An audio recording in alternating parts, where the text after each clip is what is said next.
Pessoal, basicamente esse vídeo eu vou falar sobre o que são emissões bancárias e quais as suas vantagens. Então, se você ainda tem alguma dúvida, fica nesse vídeo até o final que eu vou explicar direitinho para você nunca mais ter nenhuma dúvida sobre isso. Então vamos lá. Primeiramente, o que são emissões bancárias? Emissões bancárias nada mais é do que uma maneira de um banco ou uma instituição financeira captar recursos novos. Basicamente, uma instituição financeira ou um banco tem 4 meios de captar recurso.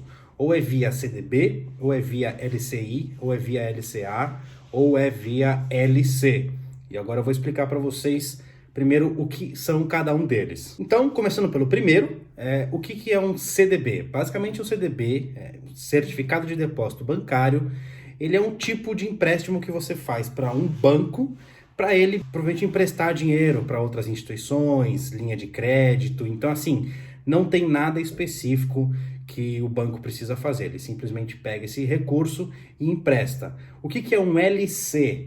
Um LC é a mesma coisa de um CDB, porém não é para um banco, é para uma instituição financeira. Então, é uma instituição realmente de crédito, que não chega a ser um banco. Aí agora o que são LCIs e LCAs? Basicamente, grava a última letra que você vai saber. I de imobiliários, A de agronegócio. Então, o LCI é um tipo de captação que o banco só pode emprestar para a parte imobiliária e o LCA para a parte de agronegócio. Então, empresas voltadas para agronegócio e normalmente, praticamente 100%, são para empresas que auxiliam, que ajudam na economia.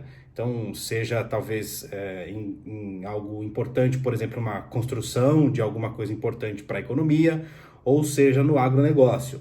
Portanto, o governo isenta as pessoas físicas de imposto de renda. Então, a maior diferença entre CDB, LC para LCI e LCA é que o LCI e LCA são isentos de imposto de renda e o CDB e o LC não. Uma outra vantagem muito importante sobre emissões bancárias, basicamente essas 4, incluindo o LC, muita gente não sabe que o LC também entra nessa, mas também entra, então CDB, LC, LCA e LC, eles têm a proteção do Fundo Garantidor de Crédito, ou seja, o FGC, que garante para cada CPF, ou seja, para cada investidor, pessoa física, se essa instituição bancária ou se esse banco quebrar, o Fundo Garantidor de Crédito ele devolve até 250 mil investidos para o investidor. Então, exemplo, se você colocou 200 mil num CDB do Banco X e durante 2 anos rendeu 50 mil, exemplo, e você está com 250 e agora o banco quebrou, o FGC garante esses 250 de volta, ou seja, são os 200 que você investiu mais os 50 de rentabilidade. Essa é uma outra curiosidade que pouca gente sabe. O pessoal pensa que são 250 mil sem contar a rentabilidade. Então aplicam 250 mil e vai. Não, tem que aplicar um pouco menos para poder garantir. E uma outra coisa legal é que isso se acumula até 4 CPFs. Então, se você, até 4 instituições bancárias, você tem 200 mil em cada um deles e se por muito azar os 4 quebrarem, você consegue tudo de volta, tá? Agora tem um porém, isso também é uma coisa que pouca gente fala. O Fundo Garantidor de Crédito, ele garante o crédito se ele realmente tiver dinheiro para isso. É óbvio que instituições que podem quebrar são instituições com um rating muito baixo, são instituições que passam talvez por algum problema muito mais sério. Eu, particularmente, vi uma vez só uma instituição quebrar, isso dentro de 4 anos. Então isso é muito, muito raro, tá? Mas vamos supor que um banco muito grande quebre, vamos supor, o Itaú, o que eu acho impossível, mas vamos supor que o Itaú quebre. Imagina o tanto de CPFs que tem para reembolsar.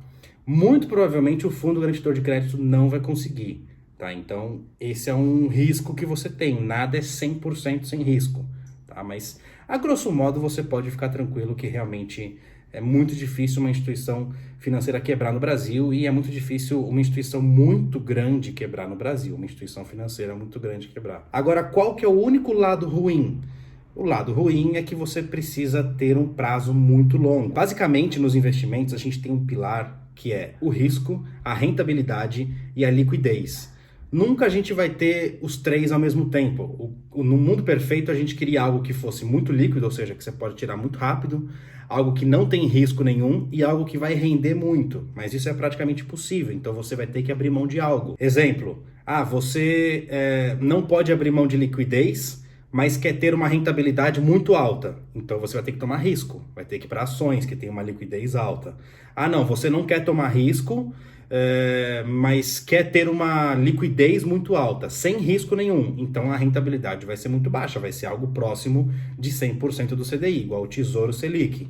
No caso dos CDBs, das rendas fixas, para você ter uma rentabilidade boa, já que eles são seguros, para você ter uma rentabilidade melhor, você tem que diminuir a parte de liquidez. Então basicamente é isso, quanto mais tempo você deixar, mais você vai ter de rentabilidade, quanto menos você vai ter. Então, hoje é dia 29 de abril de 2020, a taxa Selic está em 3,75 ao ano, ou seja, 100% do CDI hoje, 3,75, 65. E eu tô aqui com a plataforma de renda fixa da XP Investimentos aberta para a gente fazer um comparativo aí de uns anos a mais que você precisa deixar, mas olha o tanto de rentabilidade melhor que você vai ter.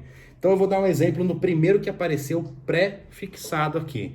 A gente tem no mercado primário, depois eu vou falar do secundário também, um CDB Pine, tá, do Banco Pine, para 2027, ou seja, hoje é 2020, é para daqui 7 anos, que vai render 9,75 ao ano.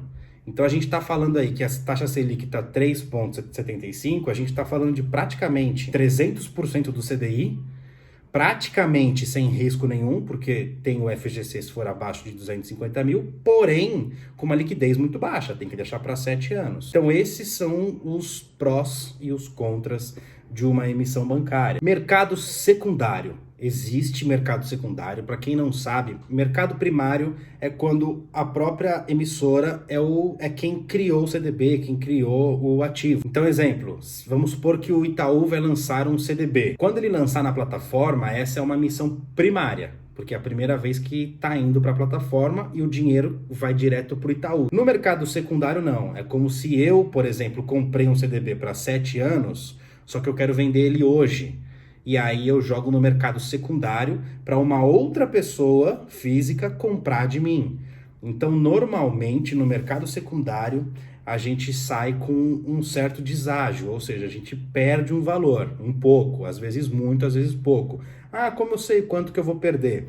Depende do dia, você tem que fazer a cotação na hora que você quer sair, porque no dia seguinte já muda, depende de quantos compradores tem e principalmente depende da taxa de juros. Eu já falei isso em outros vídeos, o preço do dinheiro é a taxa de juros, tá? Então, exemplo, eu comprei aqui o CDB do Banco Pine para 7 anos numa taxa de 9,75. Hoje a taxa de juros está 3,75. Vamos supor que daqui 2 anos, 3 anos, eu queira vender, porque eu estou precisando desse valor, então eu vou vender no secundário. Só que a taxa de juros subiu para 8. Esse CDB vai valer muito menos do que o que vale hoje. Porque com certeza vão ter CDBs daqui 2, 3 anos, se a taxa de juros for 8, CDBs para 7 anos rendendo muito mais do que 9,75. Então esse é o risco de sair antecipado. Muito provavelmente vão pagar muito pouco pelo meu CDB, entendeu? Então por isso que é muito importante quando você for entrar, que você saiba que o ideal é você deixar até o vencimento. Então esse vídeo vai ficando por aqui, eu até mostrei aí um exemplo prático, que ainda dá pra gente investir em renda fixa, tá? Tem muita gente falando, a taxa de juros do Brasil tá muito baixa, antes a gente tinha com CDBs 1% ao mês e tal, a gente não tem, óbvio. Mas, 9,75% ao ano ainda é considerado uma taxa muito boa. Se a gente for pensar, a taxa de juros nos Estados Unidos está em 0,25, enquanto a nossa está 3,75. Então ainda é uma taxa de juros bem atrativa para a renda fixa, se você tem, obviamente, o fator tempo como seu aliado. Então, gente, se você ficou até aqui nesse vídeo, espero que você tenha gostado. Se for alguma dúvida, deixa nos comentários, se inscreve no canal e tchau!